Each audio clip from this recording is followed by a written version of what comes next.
Welcome back to part 6 of Symphony of the Night, where we explore the Colosseum. Hmm. I am really trying hard not to say a Russell Crowe joke. I'll just say it. Nope, sorry, can't do it. Anyway, and we finally get a replacement for our old crappy cloak. Yay! What'd you get? And why Well, aren't you wearing it? because I haven't gotten it yet. Anyway, this gold skeleton has a very special item called the Ring of Varda. It is such a great item, it only drops after you have a game clear, just like the duplicator. It Oh. gives all your stats a massive boost. And here's our new cloak, the Blood Cloak. Lowers your luck by 1, gives you 2 more defense than the Cloth Cloak, and anytime you take damage, you gain hearts for sub-weapons. And it's a nice cool red shade. Yeah, it is, actually. And if you're the kind of person that loves sub-weapons like me, it's really nice. In fact, sub-weapons I prefer to use over magic just because how useful they are in the right situations. Alright. Now, here's where my first mistake occurs. I didn't save. You just went there to restore your health. Yep. Anyway, here comes my next mistake. You never enter this room. Ever. Oh god, this room. It's so easy to die in here. Yes, the Valhalla Knights, you just don't fuck with them. And you're going to do that? Oh man, you just put yourself in a bad situation. Yeah. And you're determined. Just I am leave. getting through this room. No, you're not. I am at least killing this guy. I think I have enough time for food, and I don't. Dun dun dun. Anyway, there's the game over screen. This is actually a pretty creepy game over screen. And nice creepy little voice acting as well. So, you didn't save when you thought you did. Yes. When was And, the last point you saved? well, you remember that spike ball? Yes. All the way back in the Royal Chapel. I had to redo the entire game. Don't tell me. 20 minutes later, I get back here with the same level, the same equipment, and fuck that room. Wait, did that include the iron ball you got as a drop? I said, screw it, it's not worth it a second time. Thank I you. did it once, I'm not doing it again. Rationality finally came to you. Yes. And like I said, it took me 20 minutes to get back to this point. And here's the only secret room I didn't get in the game. It's right in the ceiling right here. Is there anything important there? It's just a crappy sword and a crappy piece of armor. Oh, so really just secret for the secret's sake. That's about Yep. it. However, this is the most important item in the game. Damn, I can't hear you guys too well because I actually turn up the volume because I love this game soundtrack on this particular level. Yes, shield rod. Yes, fuck yeah, shield rod. Meet my weapon for the rest of the game. My weapon. This is the shield rod. Press both buttons of a shield and the shield rod at the same time, and you get an effect. With the leather shield, you'll get a defensive boost. And it's actually a really major defense boost. There's something different for each and every different shield. So, my particular favorite to use, since it's pretty easy to acquire with little knowledge, is if you get a Knight Shield combo, essentially you can create like two giant swords that fly in front of you doing massive. That's a different shield. The Sure? Knight Shield gives you an offensive boost. You're thinking the Iron Shield, which I actually am going to pick up later. Yeah. Also, these are the Owl Knights. Owl Knights will send their pet owls to attack you. The funny thing is, if you... owls have glass jaws and die instantly. And it's actually kind of funny. They'll actually bend over their dead owls. Yeah. And then there's the Gravekeeper here, which I thought was weird as all hell. What is his existence for a living? He knows Kung Fu. That's about it. What is with the glowy spikes that are coming out of the shield rod? Those are shields, technically. They're like the shield and Gradius. They don't really do much, I've noticed. I mean, it's a minor projectile, but that's about it. And here's the shield rod. Oh. It's a leather shield, so of course, it summons the image of a cow.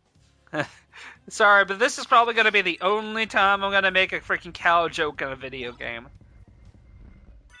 Until we make you play Earthworm Jim. Or Conquer's Bad Fur Day.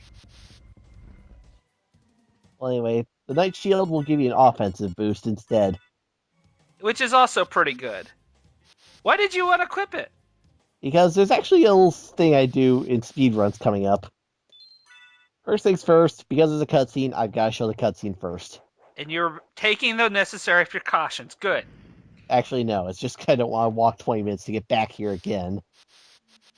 So, and since I know I'm going to be quitting out of the game, may as well get the save so I don't have to do that again. Right. Chaos, are you comatose after all the bullshit we just had to sit through? Who are you? Open Hell's Gate. No question mark. Forth, my servants. The scent of your blood. I'm here and my mic muted itself. Well, that's great. Crush this flea who Yeah. I made comments. You made I comments. said moo. You said moo as well? Anyway, that was a cutscene. Now for the boss fight, Wonder Twins 2. Why did you need to skip load the cutscene again? Because there's actually a timer on those two enemies. When they spawn the cutscene, they're on a timer before the cutscene until the cutscene ends. And what does this affect? They will not move until that timer runs out. However, if you beat the game, you can skip the cutscene. And if you skip the cutscene, they're going to stand there until you do certain things. So you're basically skipping the cutscene just so you could get free hits in. How about a free kill-in? Minotaur's already dead. And that was barehanded, no weapon. But you could have shown off mad skills and killed them like a gladiator. Yeah, screw fighting like Gladiator. Here's my shield rod. And here's the horse of Odin, whose name I've forgotten. Sleipnir. Alright. Anyway, Eh. the easy way to fight this guy is wait. just jump Go back to strikes. that. If you do use that horse again, I don't think that's Sleipnir. Because Sleipnir is supposed to be an 8-legged horse. I know, but who says the games are ever going to be accurate to that? Well, I'll give credit to Final Fantasy games. They tried. It's a 6-legged horse in most Final Fantasies.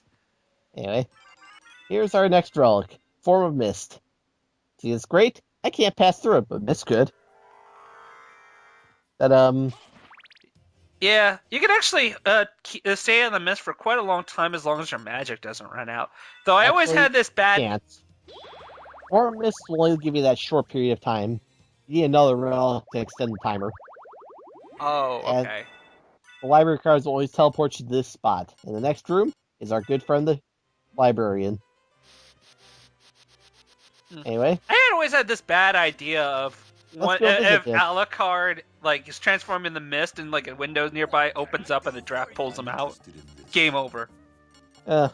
he has enough control over his mist, I believe. Anyway, I'm buying an iron shield.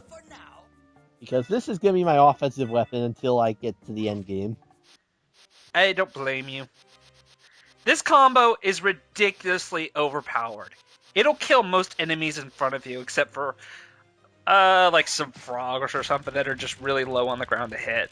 In which case, you smack him with the shield rod.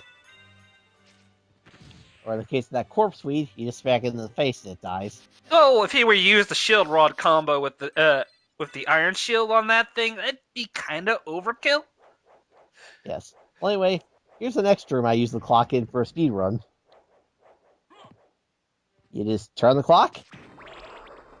Okay, that's actually a flea armor, though. Hit them, they turn into a flea man. Hit them again, they die. Well, it's an easy way to ensure that you don't have to deal with these guys. Flea men are super annoying. Also, another thing about your mist, it's very brief, but you can actually get a little bit more air on it. Anyway, here's a stone mask. And Oh, here's the passage you mentioned. yeah, here we go.